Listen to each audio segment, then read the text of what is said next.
Welcome back to TV47 News Tonight with me, Abu Bakar Abdullahi. Remember, we are getting to our discussion tonight. You can be part of this discussion as well. Send us a message on 22047. Call in on the number on your screen. The hashtag to use on Twitter is TV47 Newsnight. Our guest, as earlier preempted, is Thirdway Alliance Party Leader, Dr. Ekuru Aukot, who joins us in studio tonight. Good evening, Wakili. Thank you for making time for us. Good evening, Abdullahi. Thanks for having me. All right. In a media interview on July 9th, 2019, you said, and I quote, "What has happened is that we have not followed the Constitution to its letter." Is it a problem of the law or the implementation of the law? Well, it can be quite a number of things. First of all, let me start by saying that constitution-making process is a negotiated agreement. So you cannot always have everything that you want in a constitution. Many parties bring to the constitutional table what they desire.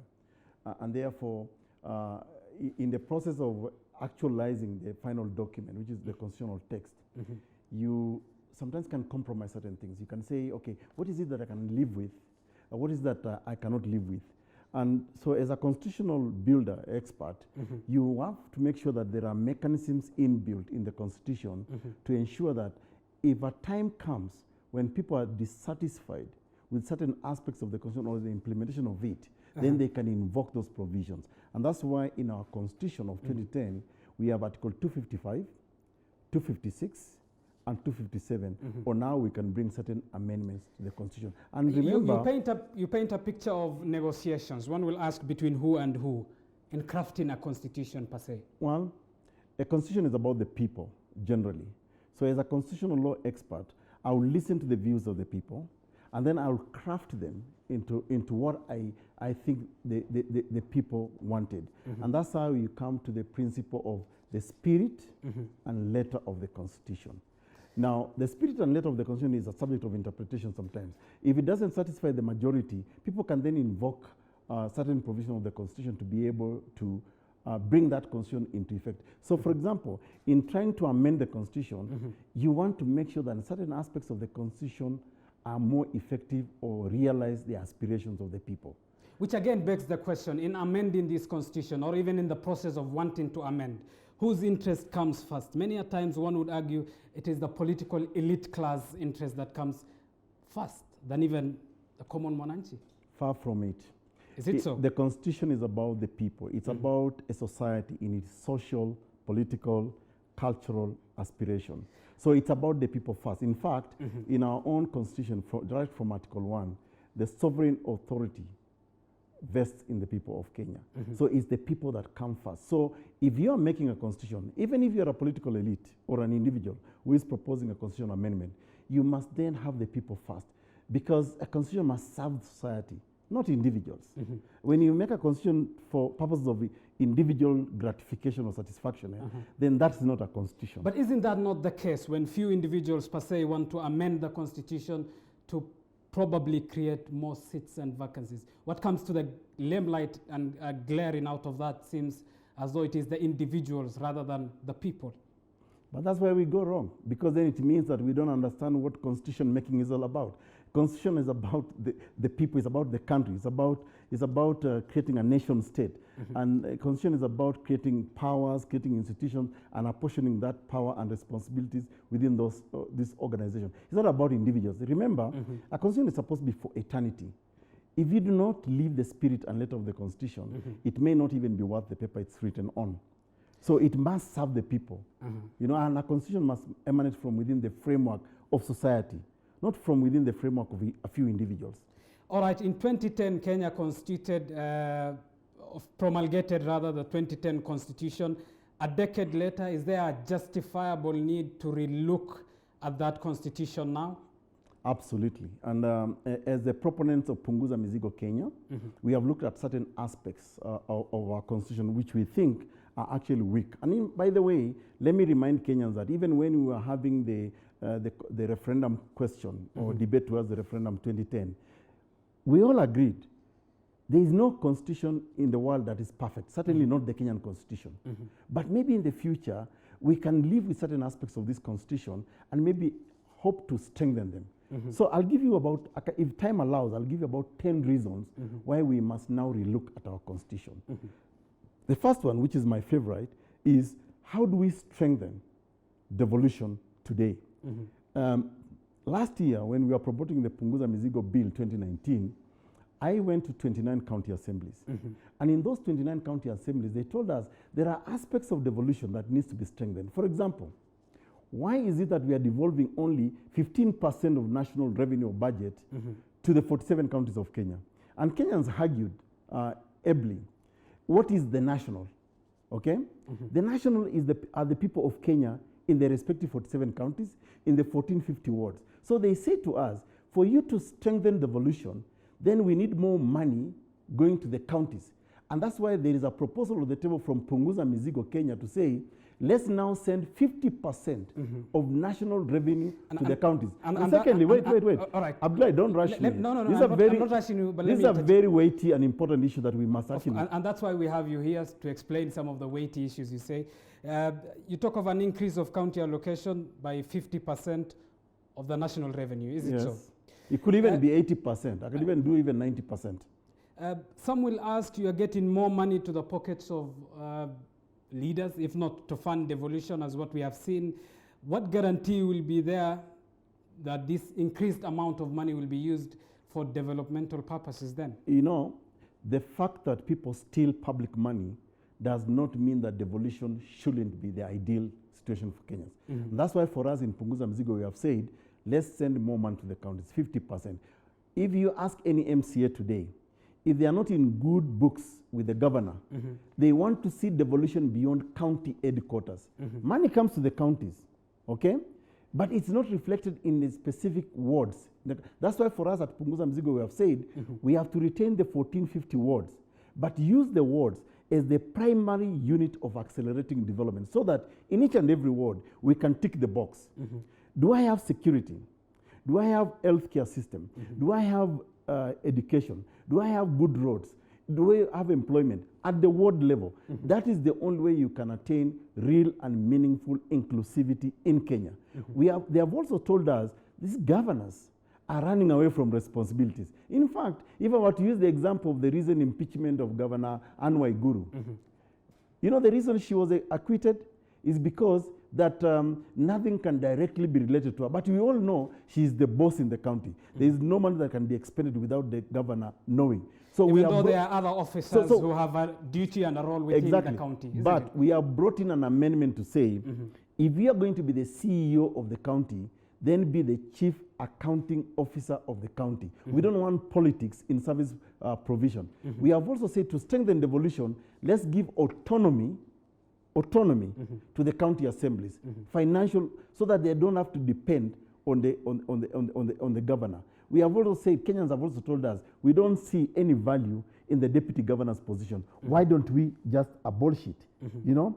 So let's get back to the question of the MCAs. Some will view this proposal as though you want to empower the MCAs and not necessarily the MPs. And what's wrong with empowering the MCAs? Because, for example, let me use poverty as an example. If you want to address poverty in this country, you must use the closest poverty index. The closest poverty index is that poverty index at the ward level. Then you are able to measure what development issues do we actually need at the ward level. And that is the only way you can actually bring meaningful inclusivity in this country. Meaningful inclusivity in this country cannot be brought by amending the constitution to create more positions to accommodate regional or tribal chiefs. Meaningful inclusivity comes in when you actually take services to people's very doorsteps. That the Kenyan in, say, in Todonyang or Marsabit can enjoy the same services as a Kenyan in Kiambu or Kilimani or Westlands Ward. That is meaningful inclusivity. All right. The MCAs already exist, so do the members of parliament. In fact, 1,450 wards represented by an MCA each. What is it that they can't do now that they will do with if this bill passes through? It is the structure of how devolution is being realized. For example, today, we do not have the structure is not such a way that it can actually devolve services to the people at the very ward level. Remember, at Article 6 of the Kenya Constitution, it says, you must devolve all services and organs to each and every part of the Republic of Kenya. Article 187 says you must be able to transfer functions between two levels of government. That is not happening right now as we speak. So our proposal as Punguza Mizigo Kenya is to see how we can realize those objectives in Article 6, Article 187, and Article 189 about partnership and cooperation between the two levels of government. So it's about serving the people of Kenya. That is a weakness that we have in the Constitution today, and it's not something we can wait until a certain time. There are people who have argued, Abdullahi, that let's fully implement this Constitution.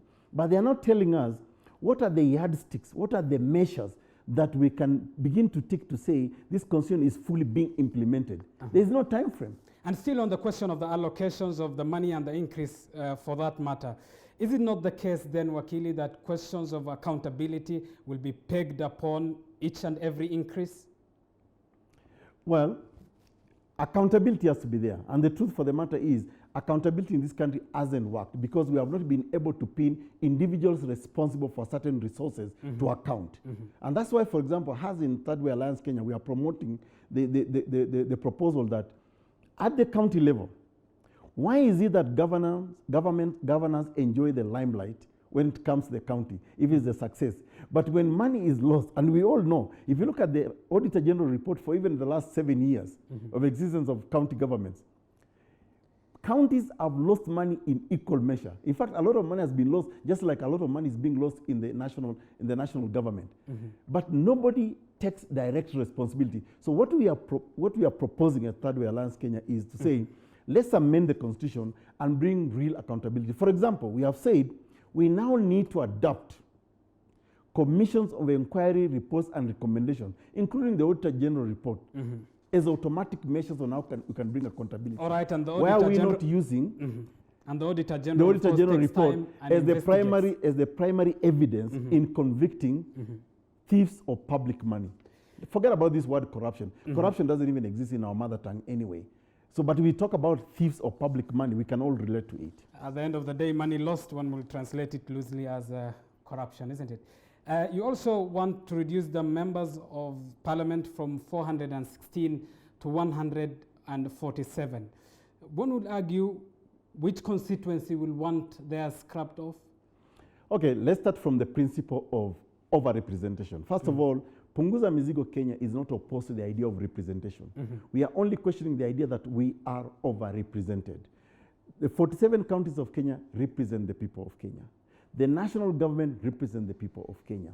MCAs represent the people of Kenya. The 47 governors represent the people of Kenya. 416 members of parliament represent the people of Kenya. The question that has emerged and which we really must debate, what is the value of that representation? Okay? Let me draw two parallel examples. When we went with Punguza Mizigo Bill 2019 to the people of Kiambu, for example, told us, how can we, 2 million of us, be represented with the same member of parliament with people of, say, Lamu? Okay? And what criteria will be used in reducing this number? We are that criteria. It's about making it equal. Because we are not taking away, and the compromise is this. You retain the 1450 wards, where you apportion equal resources in the 1450 wards, okay, to bring development to people's doorsteps. The question then, if you are enjoying services at your very doorsteps, do you need more representatives at the national level? The Kenyans told us we don't see. In fact, thanks to COVID-19, I mean, a blessing in disguise, I must say, COVID-19 showed us that we don't need the 400 or 349 members of parliament to sit in parliament to debate any single motion. In fact, Speaker Justin Muturi himself confirmed we can only transact business of the nation with 53 members of parliament. In fact, Thirdway Alliance Kenya was even more generous by saying, let's have 1 member of parliament, but 2 members of parliament per every county. Well, hold on, let me finish. We were very generous by saying, let's have at least 2 members of parliament per every county. We were so generous, and that was 100. And then let's only have 1 senator per county, 47. So the pandemic, the COVID-19 pandemic has shown we actually don't even need 100 members of parliament to transact business of the National Assembly. Granted, the question of overrepresentation, I think, is a rife debate, and anyone who observes the political scene definitely will have what their comment is. But nonetheless, you are part of the committee, you alongside others, who in one way or another shaped Kenya's 2010 constitution. Why was this not realized at that time?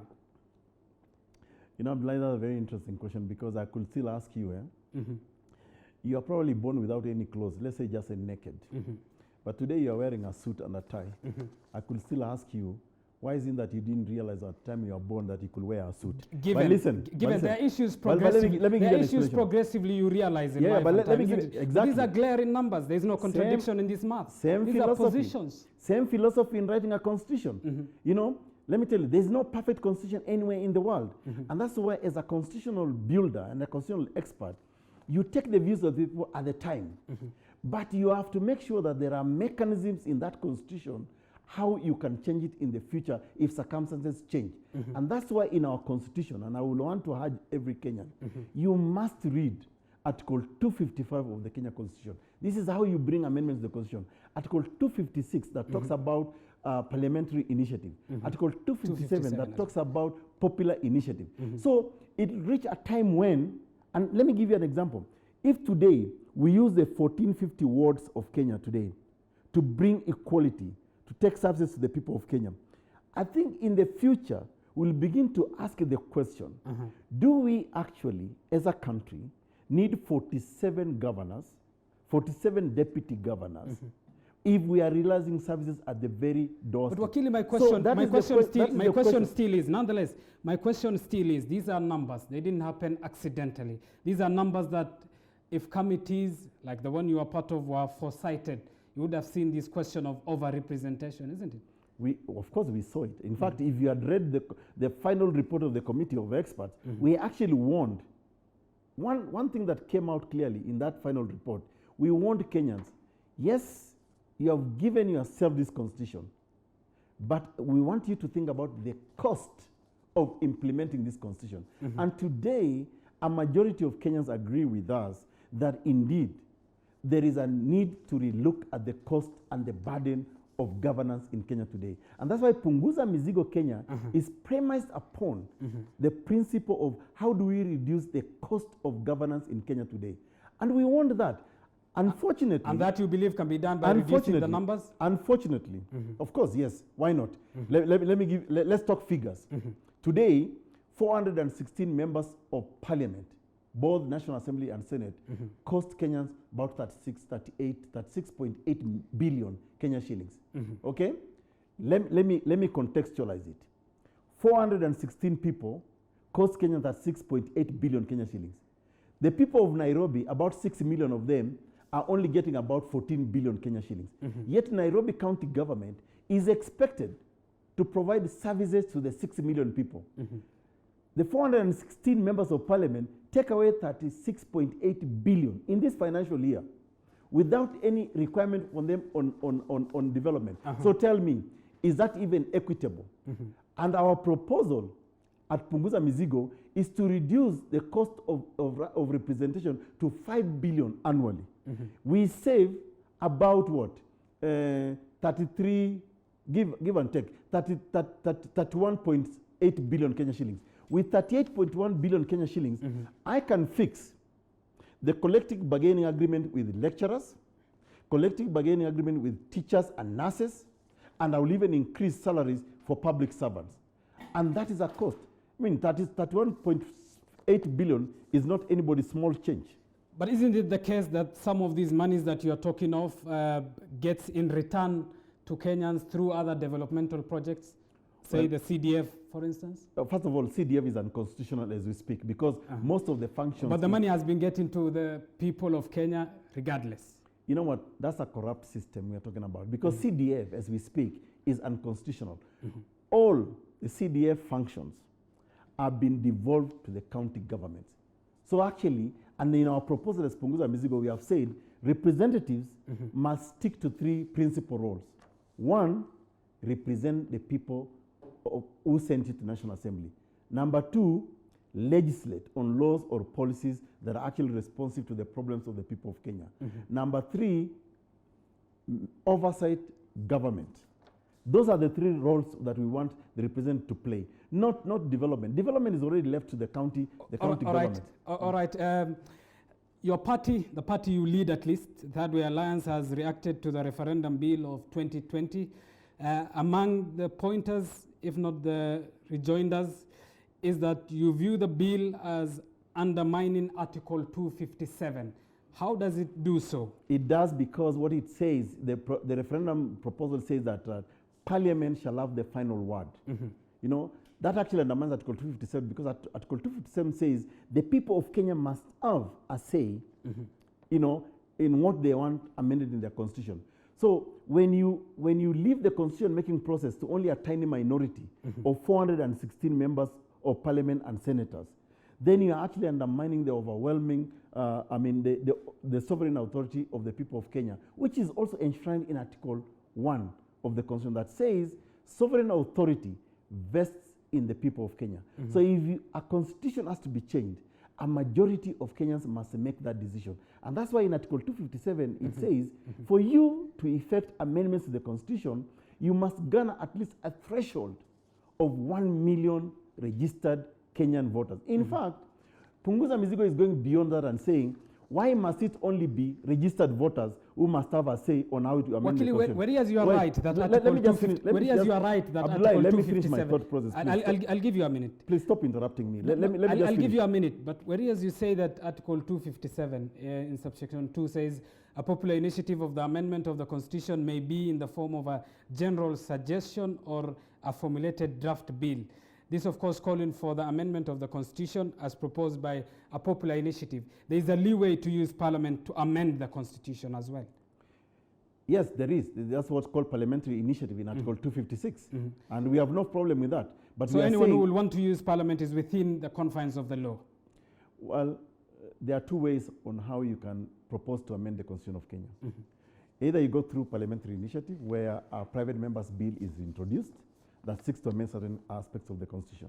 But if those aspects relate to certain aspects, certain issues that are outlined in Article 255, for example, sovereignty of the people, supremacy of the Constitution, the Bill of Rights, the structure of government, term of the presidency, then you must go to the people in a referendum. But before you interrupted me, I was going to tell you that Article 257 speaks too well to how we amend the Constitution through the popular initiative. And that centralizes the sovereign authority of the people of Kenya. And the threshold is you must garner 1 million signatures from registered voters. But we have gone beyond that as Punguza Mzigo to say the Constitution of Kenya does not only serve registered voters, it serves all the people of Kenya. And our proposal in Punguza Mzigo is to say, why don't we make it, why don't we propose to amend the Constitution to say, if you are a Kenyan adult at the age of 18, then you must have a say on how the Constitution should govern you or how the Constitution must serve you. You know? All right, I understand we are out of time, but nonetheless, let me ask you this. There are political bickerings within the parties across board in the country, and so does it seem also as though there is some in Thirdway Alliance.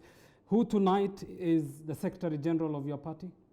Well, the Secretary General of our party, as reinstated by the court, is called Frederick Okango.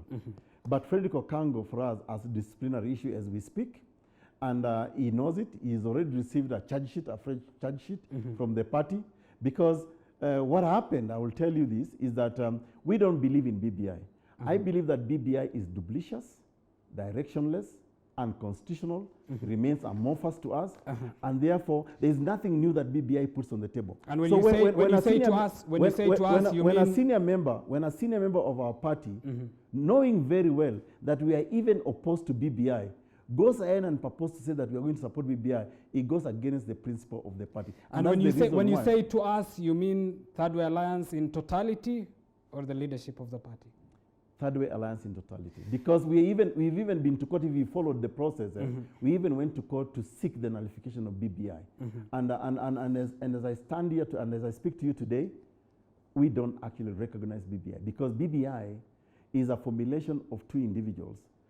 It's not a people-driven process. In fact, I believe Wakili, without interrupting again. Well, you're interrupting me, but you don't allow me to finish. We will have an entire time to discuss the BBI report. I hope so. But nonetheless, because we are extremely out of time, your party officials, you talk of the party leadership, have also accused you of launching the process to amend the constitution through the Punguza Mizigo Kenya, the second initiative now, without disclosing any of these to any other party official and without the approval of the party's NEC, which paints a picture of a self-driven case by you alone.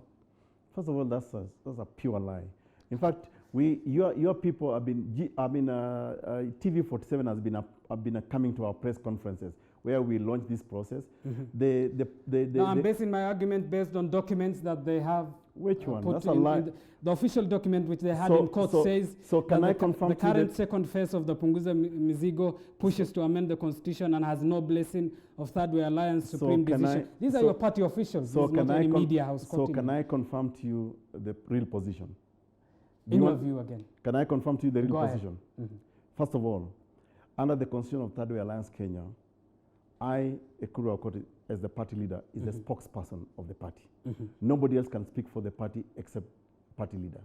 Secondly, when we relaunched Punguza Mizigo on the 17th of February, if I'm not wrong, or January, February actually, TV47 was in attendance. Yes. All the entire members of the NEC, National Executive Council, were there. There is no way a party can be run by an individual. I've never run Thirdway Alliance Kenya as an individual, and that is the position. So you say what they're accusing you is wrong and false? It's false. But they're not accusing you only of running the party as a one-man show. They also accuse you of not making it public who funds the party. Again, you can choose to sensationalize this, but the truth for the matter is this, Abdullahi. Yes. And let's be very truthful journalists too. Last year, if you also followed us, we are the only political party in the history of Kenya that actually published our statements of accounts. We received money from a pay bill last year from members of the general public, and they gave us as little as 50 bob, 30 bob, 100, 5,000, 10,000, 100,000, and we published those accounts. I want you to ask the same question. I want you to ask the same question to the so-called big political parties that actually receive taxpayers' money. All right, when they come to this show, I will. No. But I'm asking you tonight because you're here. But okay, I hope you can also promise me when you're going to invite them, and I will ask them the same question, because most of these political parties, so-called big political parties, have never published statements of account. In fact, without necessarily mentioning names, there is a political party which you guys darling a lot with, that actually even we as who? We are TV47. You media. I'll accuse you as media. You keep on talking about them. In 2017, there's a political party that actually had a pay bill, which they displayed for purposes of a repeat election. They collected millions and millions of Kenyan shillings. Did they ever publish statement of account? But the fact that they were wrong in not... No. You're asking me, let me answer you. The fact that they were wrong in not publishing doesn't make you as right. You know what? You want to make this a conversation or a question and answer session? You are asking me a question, I was responding to your question. So respond to my question. I mean, did you ever question that political party, whether they published their statement of account or not? And did you ever compare with what Thirdway Alliance Kenya has? Because we, last year, published our statement of account on every expenditure, on every shilling that we received from the Kenyan public. You don't ask this of Jubilee, you don't ask this of ODM, but you see, when it comes to Ekuru Aukot, proposing... Wakili, you are again generalizing. You are assuming we don't ask. I hope you watch us. Okay, when did you ever ask? When did you ever ask? We have asked and we will continue to ask. It's not something that will stop. Thank you, Wakili. I understand we're out of time. Thank you for making time for us tonight on TV47. And I hope going forward that Kenyan media can be fair and stop propagating a dominant narrative that this country belongs to a few individuals or a few political parties.